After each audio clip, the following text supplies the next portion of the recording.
Sorry I have to repeat this because I'm recording. So test over this tomorrow. Make sure you read it and have it signed.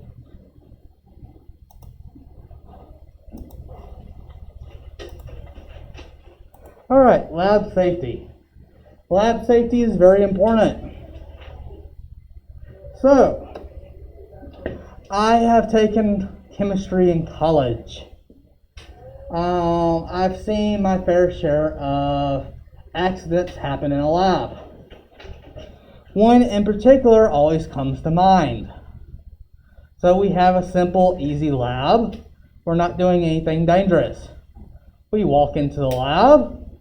A student goes in and notices there's some leftover powder on the table. What would you do if you came into this classroom and there's some dirt on your table? Most of us will wipe it away. It's natural, that's what we do. Some of us might get a paper towel, that's what you're supposed to do, and then wipe it. But some of us will use our hand. It's what we've done most of our life. Does anyone know what acidic salt is? Acidic salt. Have y'all ever seen The Mummy? Remember the scene where he opens up the coffin and what looks like sand is blasted at him and the skin dissolves off? That is acidic salt. But that's Hollywood. Acidic salt doesn't do that in real life. They just dressed it up and made it work 1,000 times more quicker. What acidic salt does is it's a chemical that is not acidic by itself. When it's dissolved into water, it turns into an acid. That is what acidic salt is. We have moisture on our skin, a very small amount, unless your skin is dry. So when you get acidic salt onto your skin, it's not going to hurt, it's not going to do anything immediately. After a few minutes, it's going to dissolve. The water in your skin is going to cause it to dissolve a little bit, and it's going to start burning and scarring you. So after a few minutes, you're going to start feeling a burning sensation in your hand. No big deal. Go get some water. Yes, water is going to turn it into an acid, but if you run a lot of water, you can get it off. Before that occurred, though, she removed her goggles and touched her eye. She rubbed her eye because it was itching. Your eye has a lot of water.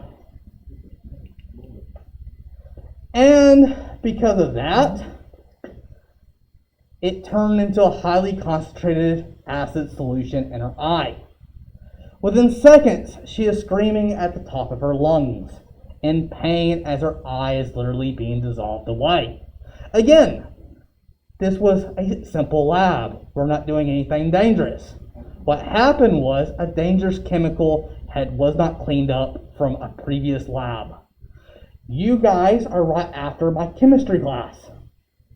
You do not know what we did in the chemistry class beforehand. Now, luckily, my professor knew lab safety and protocol and knew what to do. He immediately told everyone else to move aside and get away. We did. We backed up.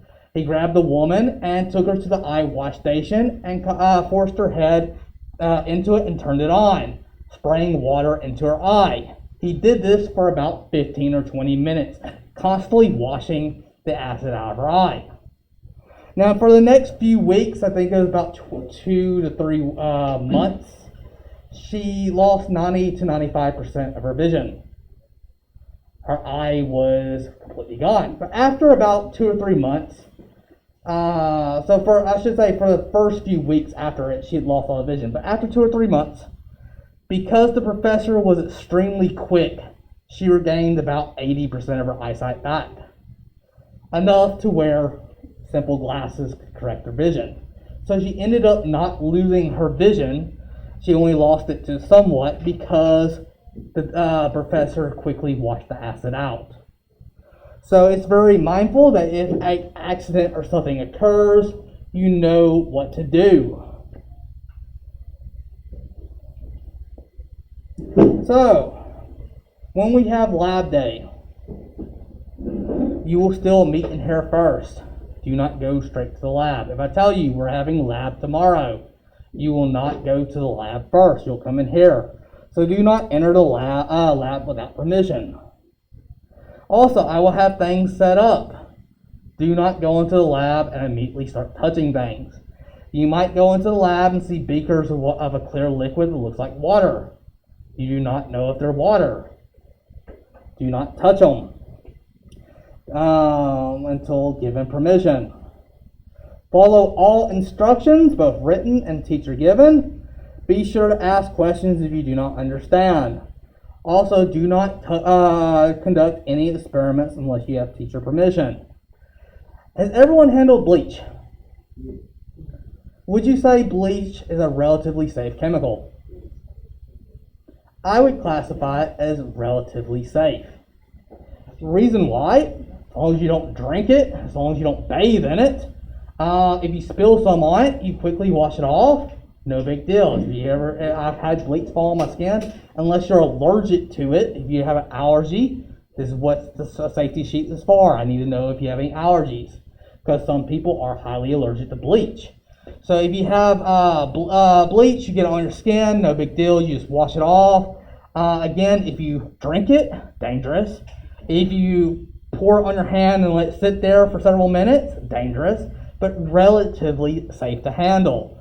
Even if you have a large spill on you, as long as you don't sit in it all day, you'll need to get a change of clothes, maybe have it washed off. We'll get into that in a second. But for the most part, it's relatively safe. What do you use bleach for? Cleaning, right?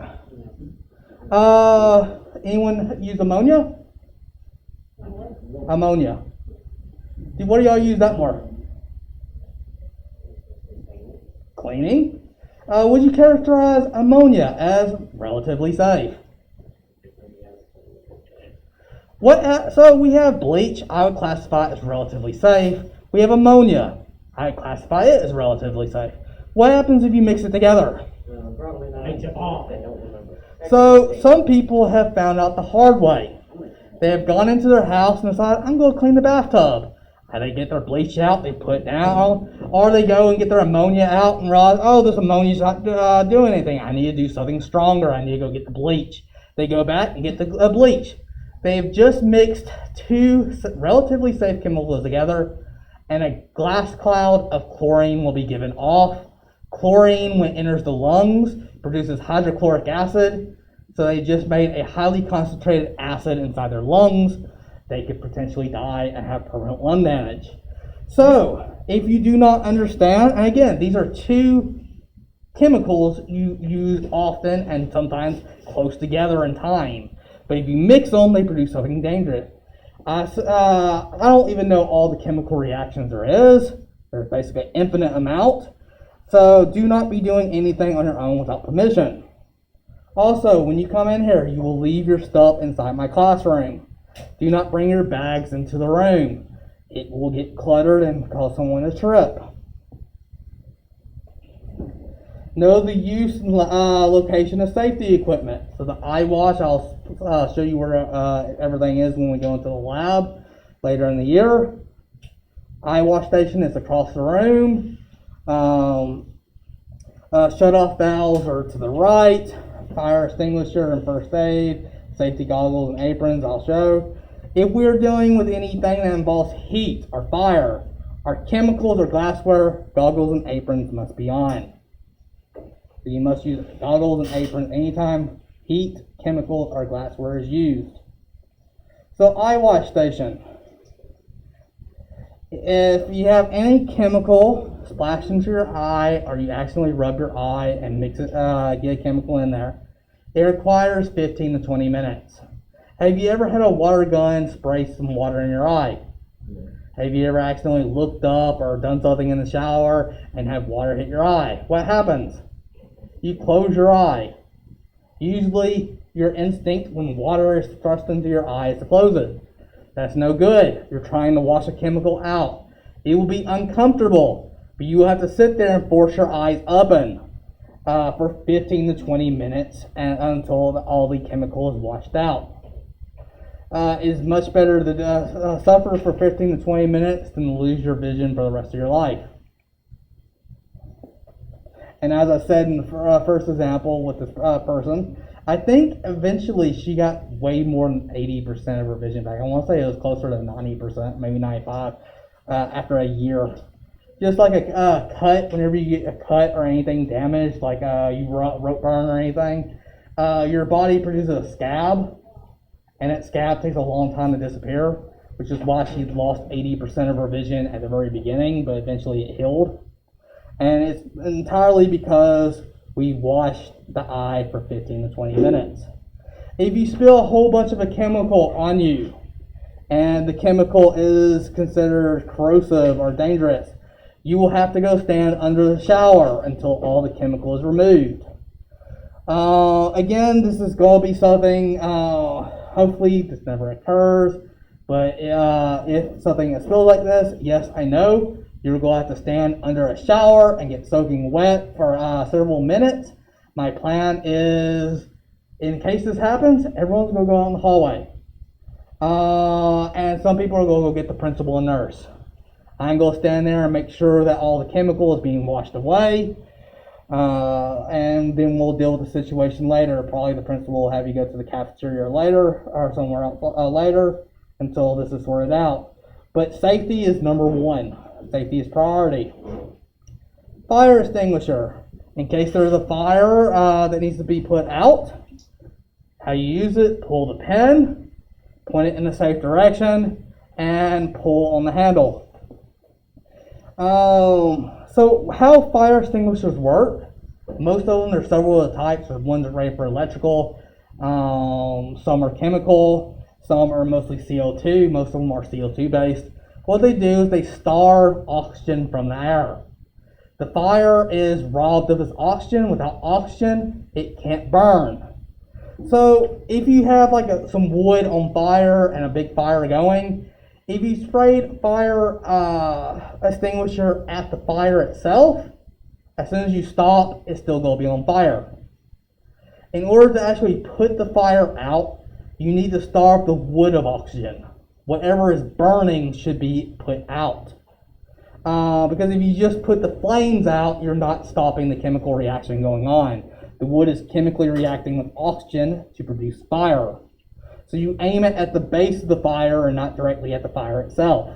Also, CO2 rises straight up, so if you hit the top of the flames, it's going to go up and not do anything at the bottom. First aid kit, in case you get burned.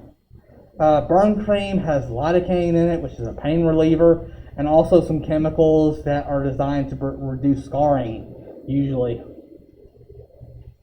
Fire blanket.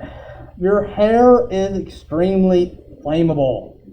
If your hair catches on fire, usually your hair is so flammable that it puts itself out. Meaning that if you take a single strand of hair and you light the tip of it, you'll see it boop, move over. It burns so quickly that it was unable to heat up the rest of the hair to catch it. It's like a fuse. And it just takes a matter of seconds before it's all engulfed in the flame. Your clothes can catch on fire and stay burning. And in cases like this, you use a fire blanket to smother it out. Also, if some alcohol were to spill and break, like hand sanitizer and fall on the floor. If there's something small area, you can use a fire blanket. Know where the exits are. Another thing to think about is, do you know where the exit is and eye wash station is at all times? So I've worked in some dangerous labs with some very scary chemicals. In which case, at the back of my mind, I always thought every time before I poured, where was the eye wash station? Where was the sink in case I need to quickly wash this off? Because in some cases, you literally have split seconds to react. But the question is, what happens if you get something in your eyes? What if you're blind? Do you know where the eye station is? You should always try to remember relative to you where all the safety equipment is in case you had to close your eyes or electricity went out. So, when would you use a fire extinguisher? When is electrical fire? Yes, so with the There's a electrical big fire. fire. Or, When a big fire, what if someone's on fire? Yeah. the fire. No, No, fire right. is a little. So it robs oxygen, it cuts oxygen away. If someone's on fire and you blew a fire extinguisher on them, you just cut off their oxygen. So they would be burning and suffocating. Yes. Fire blanket. Fire blanket is what you would prefer to use on a person or if a small area. Now imagine we had a lot of beakers of chemicals on here. A small fire got out. Don't take the fire blanket and throw it over, causing all the chemicals to spill over and break. Usually you only do it in a small area that's well up in. When would you use a shower to put out a fire? When would you use water or shower to put out a fire? Underneath the shower. So what's some suggestions? After the blanket? So if you're on fire and you want to hop under a shower, go ahead. Because the fire blanket, unraveling and do it might be slow. My suggestion is if you catch on fire, what do? Drop. So while it's going on, someone else grabs the fire blanket to smother the fire out. That's what the fire blanket does, it smothers. However, what happens if you have a chemical spills on you and the chemical causes the fire? Wash it out. You use the shower. So some chemicals, like white phosphorus. White phosphorus, when exposed to air, will immediately catch on fire. What this means is if you get white phosphorus on us, if you take a blanket and put it there, no longer on fire. It's still burning you, but it's not on fire. You remove the blanket, it recatches itself back on fire. So if a chemical is spilled on you and it's causing you to catch on fire, you have to use the shower to wash the chemical off. So some chemicals are relatively safe to handle, but are highly poisonous. So, for example, hand sanitizer. Have you all used hand sanitizer? Yeah. So hand sanitizer uses some form of alcohol, whether or not it's ethanol. Usually it's not. Usually it's isopropyl alcohol or ethyl alcohol. And what it does is it destroys the cell wall of bacteria and viruses. As animals, we do not have cell walls, so it is relatively safe and doesn't cause any damage to your skin. However, it is poisonous, which means if you drink some of it, you will poison yourself. Now then, in the last 2 or 3 weeks, the CDC has released some information. So right now, there's a pandemic going on. I don't know if y'all know this. But a lot of companies are trying to produce massive amounts of hand sanitizer. There's a problem. A lot of the companies are not keeping up with safety regulations. They are distributing toxic, or I should say highly poisonous samples of hand sanitizer. One in particular is methanol. Does anyone know how alcohol is made? No. So alcohol, like making moonshine, Fermentation. you ferment, you have yeast go in, but they produce 2 chemicals usually, ethanol and methanol. They are very, very similar. Methanol and ethanol, for the basic purposes, they do exactly the same thing, except for methanol is extremely poisonous. Which means if you take and drink a few drops of methanol, you are poisoned and will lose your eyesight. Even by drinking it? Yes, and it's very similar to alcohol. If you drink a lot of it, like a shot glass, it's lethal and will kill you. What has been going on recently is the companies producing hand sanitizer haven't been really concerned with, they're trying to produce too much, and they haven't been reducing the methanol concentration. Now again, methanol is basically like normal ethanol. You can put it on your hand, it's relatively safe. However, the quantities needed to poison yourself is not that much, which means you could accidentally poison yourself doing it. What I'm trying to get at is there are certain chemicals that are going to be in the lab that are safe to handle, but if you were to accidentally get it on your food and eat it, you could poison yourself. And that's another reason why when we leave the lab, you should wash your hands. Report all accidents and spills to me immediately. So again, I need to know what chemicals have been spilled to know how it should be picked up.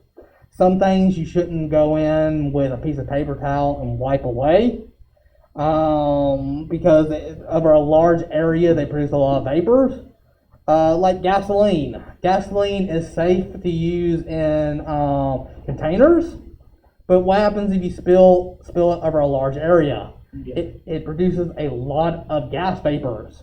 So some chemicals over a large area have to be handled differently than in a small container. I knew one year someone dropped acetone, and a bottle of acetone, and dropped it in. What they had to do was basically seal off the entire lab and turn the fume hood on because acetone had immediately filled up the entire room and it is no longer breathable in there. They had to take and put paper towels or towels over the doors to prevent it from leaking out. But so if you spill things, let me know. If you get cut, again, there are some chemicals in which case if you get cut, it's all right on your skin, but if it enters your system, it could do something differently. For example, rattlesnake venom. What would happen if you take a shot glass of rattlesnake venom and drink it? You die. No, it's not poisonous. Oh. It's venomous. There's a difference between poisonous and venomous. You can drink a shot of rattlesnake venom, and as long as you have no ulcers or cuts inside your stomach and digestive tract, you should be theoretically all right and perfectly fine. You might have an upset stomach, but it should be safe. Now, what would happen if you take a single tiny little drop and inject it into you? You could potentially die. Or if you took a cut and put that into your cut and it gets into your blood system, you could potentially die. So there are chemicals that you should understand do differently. So if there's any accidents, you cut yourself, let me know.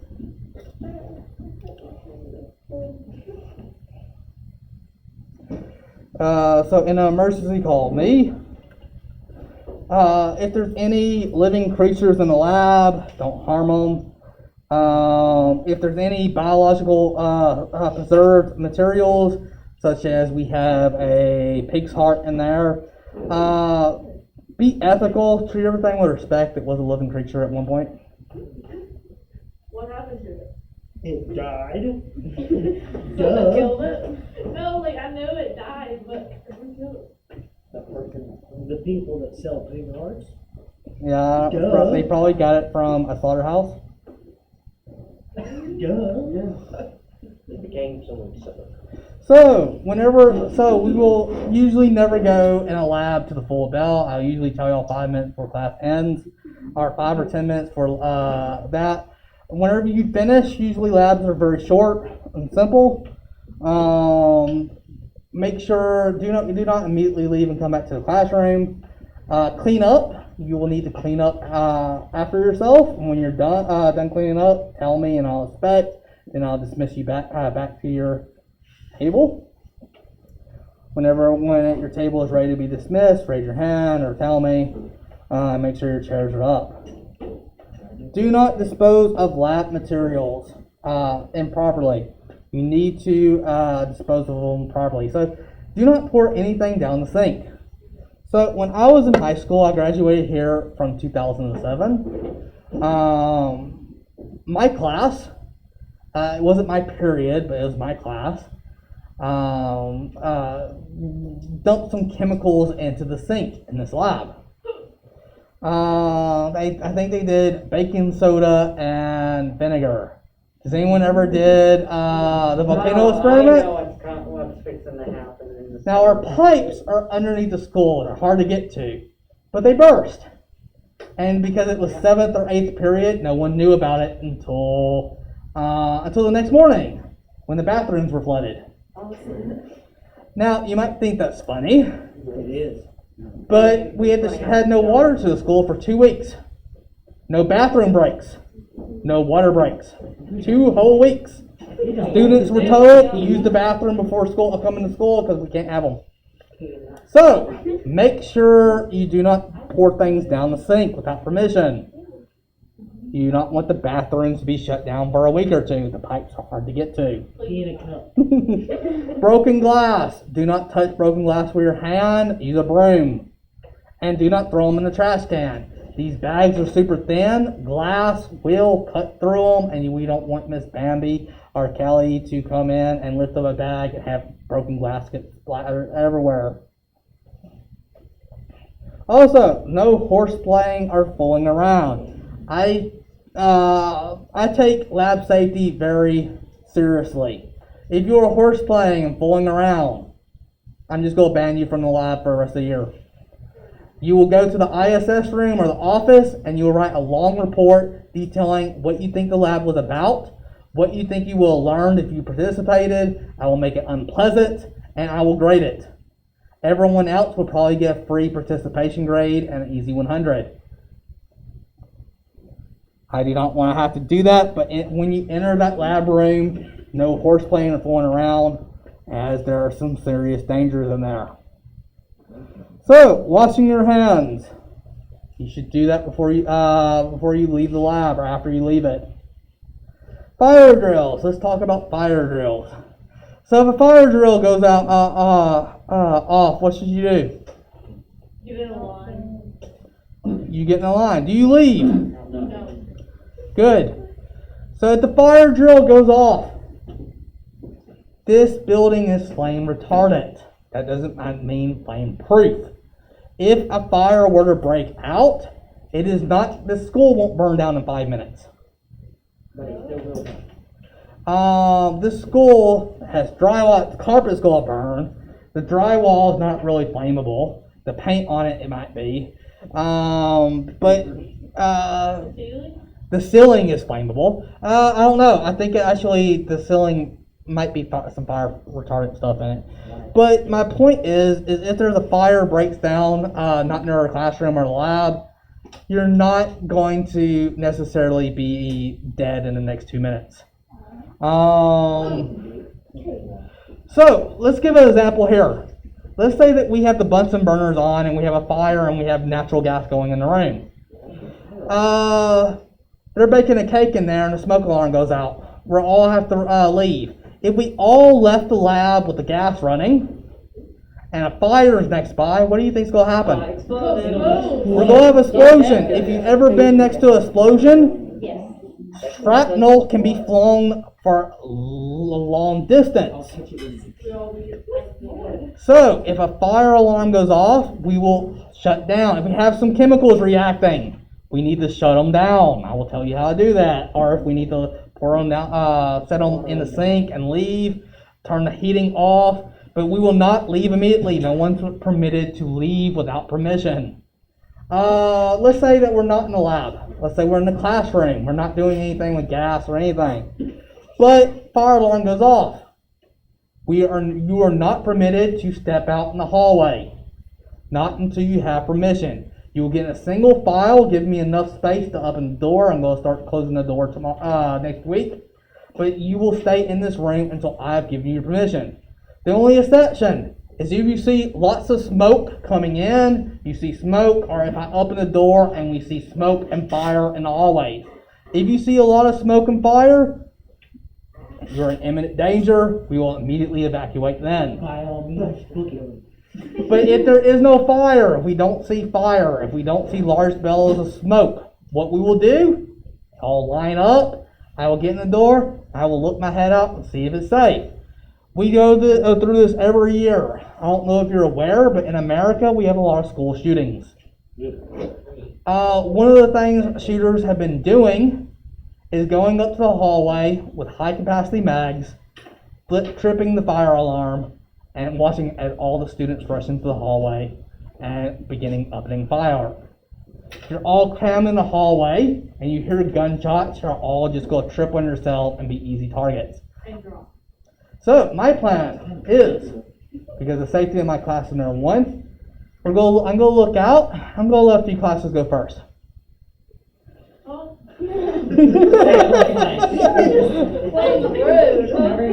Every person. Hey, I'm responsible for the students in my classroom. That's all I need to worry about.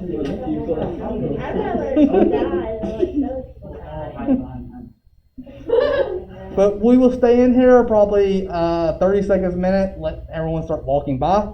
We will go toward the cafeteria and take a left out there. Is it still closer? Well, if you look at the gym, you take that door out there, or is that already? We're right in the middle of the hallway, technically. Oh. If you actually measure, yeah, we are exactly halfway down the hallway. So we have a 50-50 shot, and because we could also be in a lab, which is closer to the cafeteria, I tell everyone that we're going straight to the cafeteria anyway. Goggles and aprons, anytime we have glass. So glass could, I'll explain it here in a second, but it could explode. Heat, chemicals, goggles and apron. Does anyone wear contacts? Sometimes. So have any of y'all messed with super glue? Yeah. After using super glue, is your eye ever irritated after using it? No. If you put yes, you were using super glue wrong. I just put it. So super glue is cyanoacetate. Super glue by itself doesn't do anything. That's the reason why it's in liquid. It's in the bottle. It doesn't glue anything. It doesn't glue itself to the bottle. What it does is it reacts with water, moisture, and it's highly volatile. Does anyone know what volatile it means? It can explode. Nope, has nothing to do about explosion. That's not funny. It's highly volatile. I've heard volatile before, but I can't remember exactly. Flammable has nothing to do with I know flammability. it means something Actually, I don't think it can burn. dangerous. It's highly Vola- reactive. Volatile means it produces a lot of vapors. It evaporates quickly. So that's what volatile means. It will produce a lot of vapors. And if something's also explosive and volatile, that means that any light source even close to it will cause it to explode. That's the reason why some people think it means explosions. But it produces a lot of vapors, which means if you're super gluing something and you're standing up over it, the vapors will rise up and hit you in the face. Also, if you're in a non-well ventilated area, the vapors will linger around. You should use super glue in a well ventilated area. Don't stand over it. The vapors will get into your eye and irritate them. If you have your eyes irritate, you have super glue in your eye.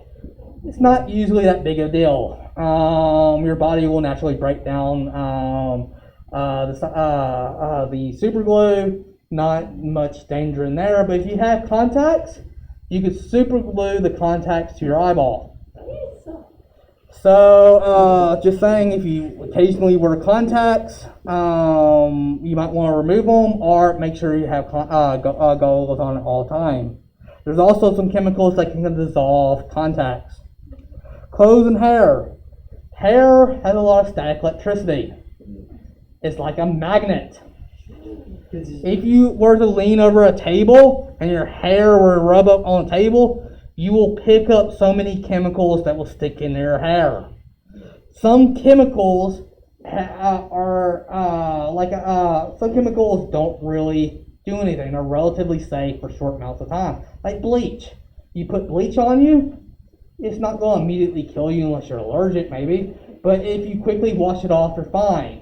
Now imagine that you were to bathe in bleach for about 30 minutes. You would probably die. So having some chemicals are dangerous if you have long-term exposure to them. and having your hair just pick up everything. Also, long sleeve shirts and sweaters.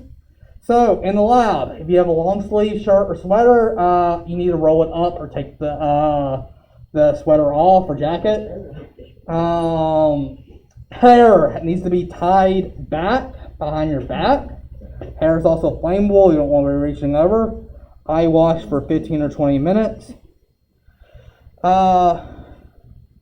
Also, smelling chemicals. I assume y'all know the wafting method. Yes.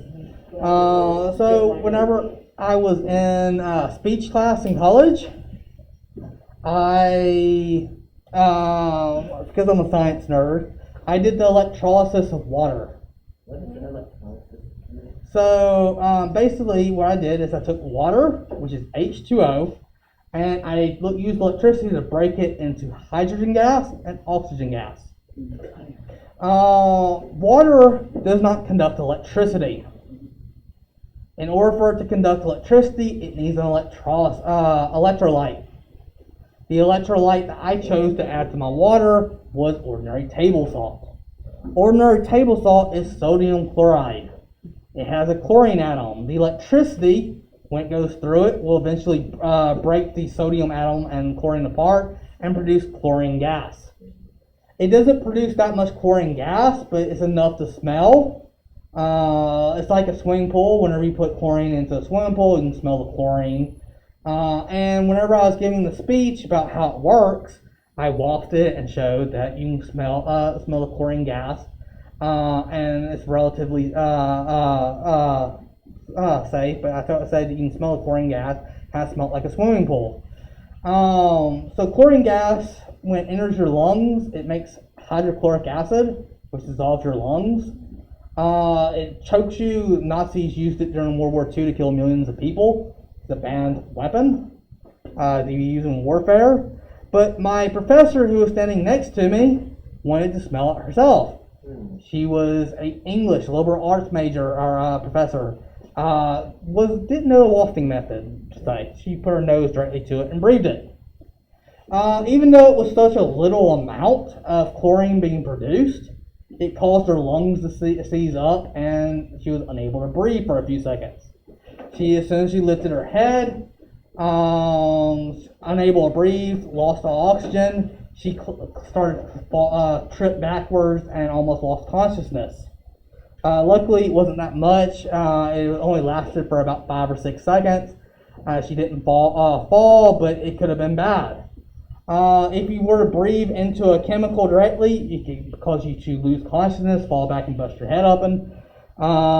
Even though the chlorine was very little, wafting it is what you should do, never directly breathing it in.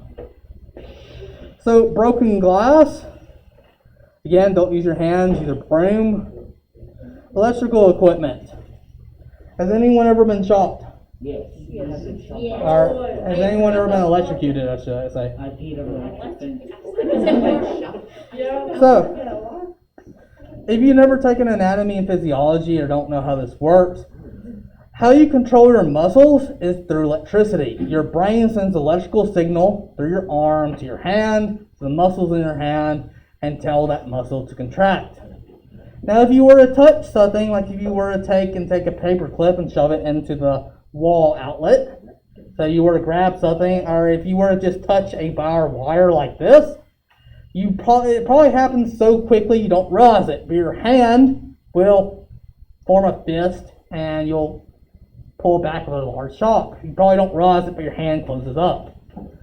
What would happen if you grab the wire with your hand like this? You grab it. You would grab it with so much force that your fingernails will be ripping into your hand. You would be paralyzed as you sat there and watched. The electricity will course through your body. Your body will start smoking. You will be in the most terrible pain in your entire life as you sit there and watch your hand start smoking, sparks coming from it start turning black. As you sit there and watch yourself fry, it's an extremely painful way to die, as the entire time you're screaming in pain, but are paralyzed and unable to do anything as you continue to hold the wire. Everybody's doing it different. Like a cattle fence, I don't know which is actually worse. Cattle fence produces a lot of pain, but it doesn't kill you. I think I heard some people take like 20 to 30 minutes before it would kill you. So if you're sitting there holding it like that for about 20 or 30 minutes, there is, huh? Mr. West, can I see Constance Blackie at the office, please? You don't have a choice. As soon as you grab it, you're paralyzed. So if you were to grab it and touch it like here, your hand will wrap around it and you cannot let go. And it would take about 20 or 30 minutes for your body cooks and your systems to shut down. This power outlet would probably kill you in like a minute or two, but the pain will be several times worse. So if someone's being electrocuted, if you're being electrocuted, there's nothing you can do. Run as hard as you can. So how would you do? Knock it over. Tackle, kick them. You're the first person to suggest the correct way of hitting them off. There's two ways. The preferred method. Just hit them with a 2x4. Exactly. Really? What? I actually had a professor with a 2x4, and you with it written on, use in case of electrocution. You do not want to grab anything metal. You want to hit something that doesn't conduct electricity. So, what kills you? If you're grabbing something that's electrocuting you and you don't immediately die, what kills you is your body's heating up and you'll burn to death basically by. Like a heat stroke kind of? Yes, it's exactly like a heat stroke. That's Very except for a very fast occurring one. The second way you die by electricity is if the electricity goes through your heart, causing your heart to seize up and stop working. If your heart doesn't beat, you're going to die. So if someone's grabbing hold to the wire, and you come over here and put your arm on their shoulder, you could cause electricity to go through them and kill them. You going up and touching them could cause them to die. And you're now trapped. A person who is being electrocuted, even though their body's dead, will not fall over. And if you grab and hold to their shoulder, you can grab onto their shoulder and be electrocuting too. There have been people where multiple people have died trying to save another one. First guy goes up, is electrocuted. Second guy goes up to push him off. He gets electrocuted. Another guy comes up and also gets electrocuted, as occurred. So you don't want to push them directly. You need to find something that doesn't conduct electricity. Don't use something metal, and try to break their arm away. The other way, if you don't have anything to do, the next best strategy is a tackle, not push. You run at full speed, because the moment you touch someone being electrocuted, you're going to be paralyzed briefly yourself.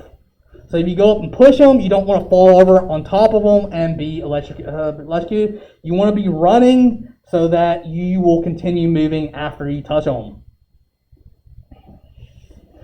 Glassware. So how glassware works is on a molecular level, the atoms are being stretched. The atom molecule bonds are being pulled. Imagine it like a rubber band.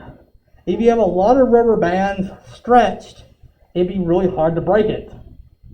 It's a nice, strong bond. But what happens if it does break?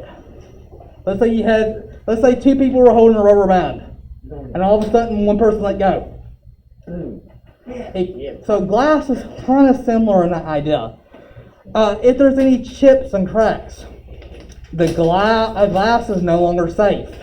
So it's like a rubber band with a small cut in it. And when it does break, the glass is going to go flying, usually. You can have glass. So get the contract signed. Google Classroom, if you haven't signed a Google Classroom. Also, test tomorrow.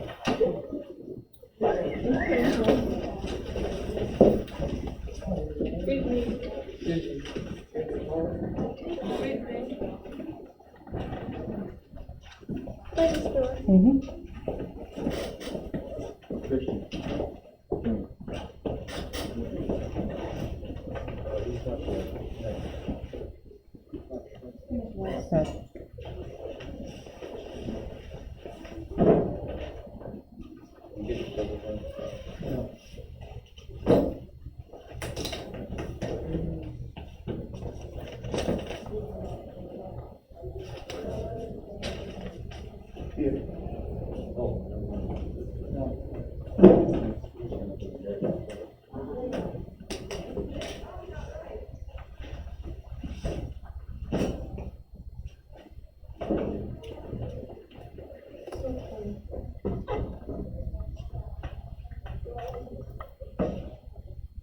I was following you.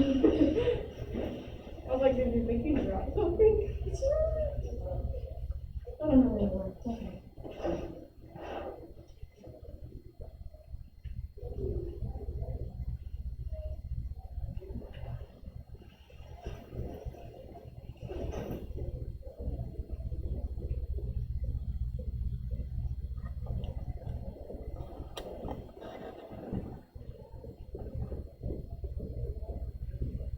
Stacy?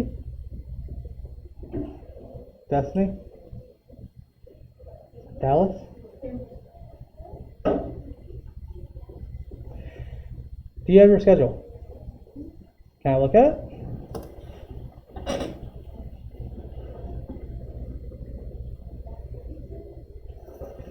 Because I confirmed that I was with you, right? You're supposed to be Miss Weatherford. Eighth grade.